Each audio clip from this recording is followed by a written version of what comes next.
नमस्कार। आकाशवाणी जयपुर अजमेर से प्रस्तुत हैं प्रादेशिक समाचार।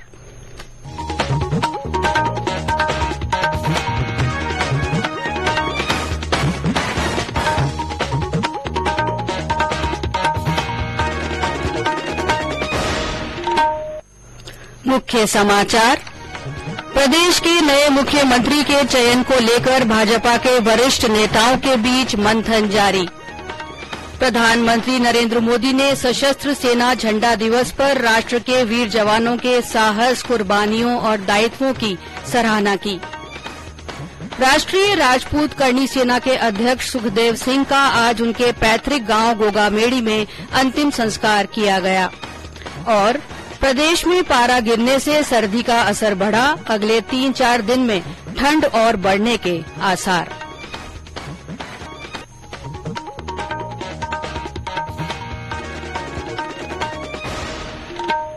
समाचारों के साथ मैं अल्पना राठौड़ और अब समाचार विस्तार से।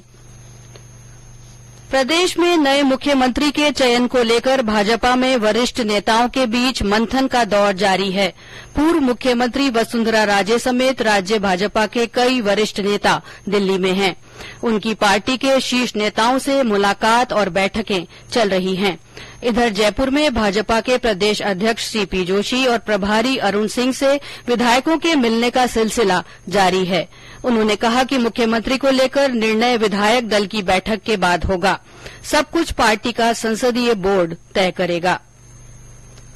आज सशस्त्र सेना झंडा दिवस है। 1949 से हर साल 7 दिसंबर को यह दिवस मनाया जाता है। झंडा दिवस का उद्देश्य सैनिकों द्वारा राष्ट्र के प्रति किए गए निस्वार्थ योगदान के प्रति आभार व्यक्त करना और जश्न मनाना है। प्रधानमंत्री नरेंद्र मोदी ने सशस्त्र सेना झंडा दिवस के अवसर पर राष्ट्र के वीर जवानों के साहस, कुर्बानियों और दायित्वों के प्रति उनकी कटिबद्धता के लिए सराहना की है।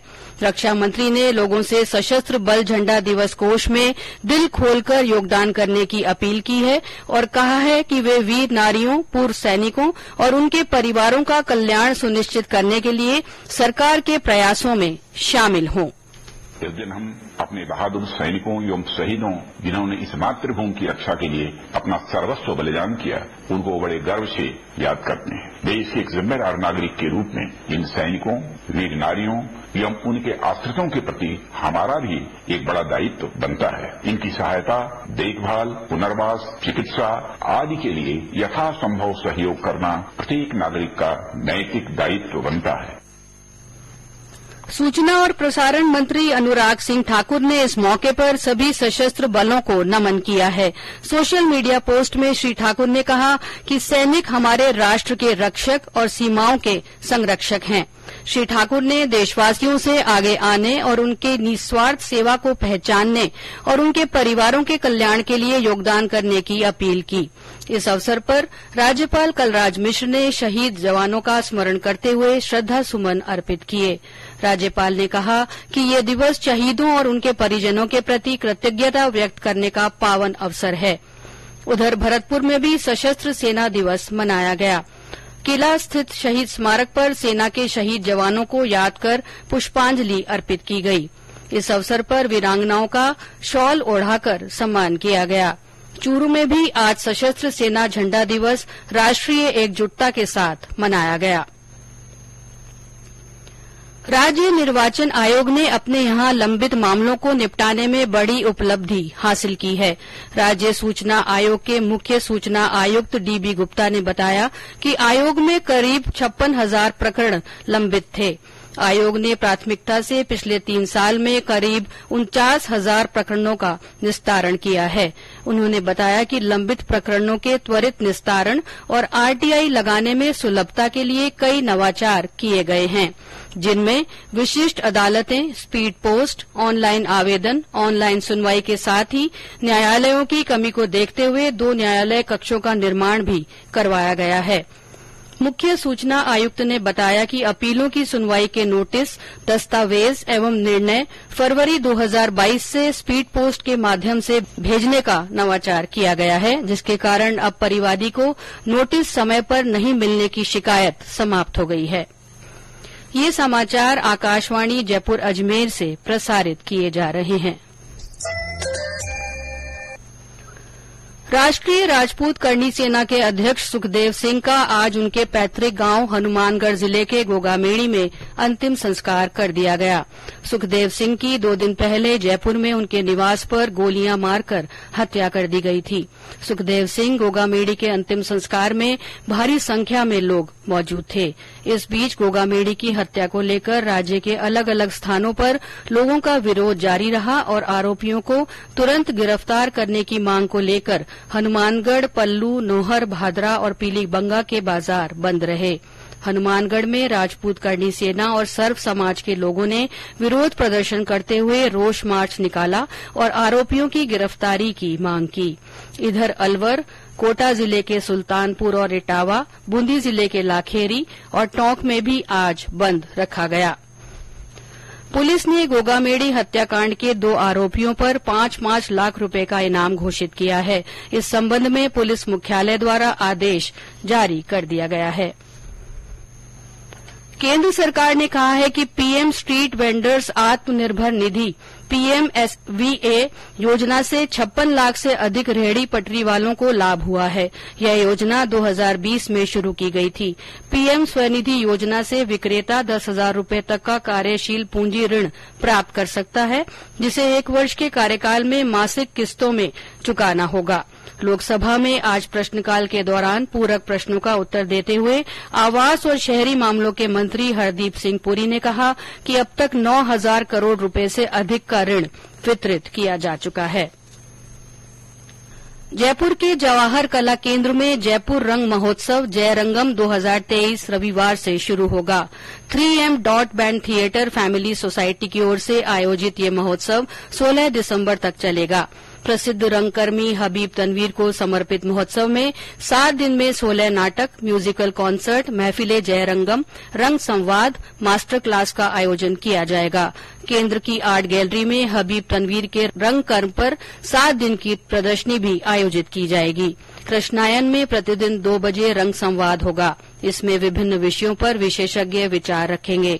जवाहर कला केंद्र के अधिकारियों ने बताया कि 7 दिन में देश के कई मशहूर निर्देशकों के नाटकों का मंचन भी किया जाएगा।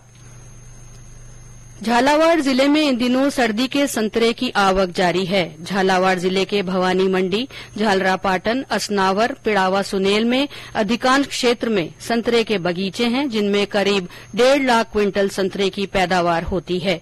हमारे संवाददाता ने बताया कि रोजाना 300 ट्रक से ज्यादा संतरा देश के विभिन्न क्षेत्रों में भेजा जा रहा है।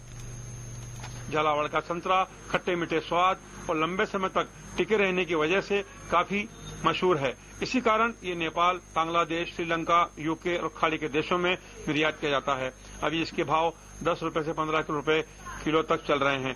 झालावाड़ को देश का दूसरा नागपुर कहा जाता है, क्योंकि देश में नागपुर, महाराष्ट्र के बाद झालावाड़ में संतरा अधिक उत्पादन होता है। संतरे के व्यापार से झालावाड़ में रोजगार के अवसर बढ़े हैं। परिवहन, पैकेजिंग, प्रसंस्करण और क्वालिटी कंट्रोल में काफी संख्या में मजदूर यहाँ पर कार्यरत हैं। जिले में एक भी संतरा आधारित प्रसंस्करण उद्योग नहीं होने से किसानों को काफी नुकसान होना पड़ता है, क्योंकि संतरा समय पर तैयार अगर नहीं बिकता है तो उसका नुकसान किसान को होता है।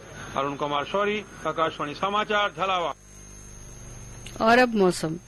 प्रदेश में पारा गिरने से सर्दी का असर बढ़ गया है। वहीं कुछ स्थानों पर पारा बढ़ने से सर्दी से थोड़ी राहत मिली है।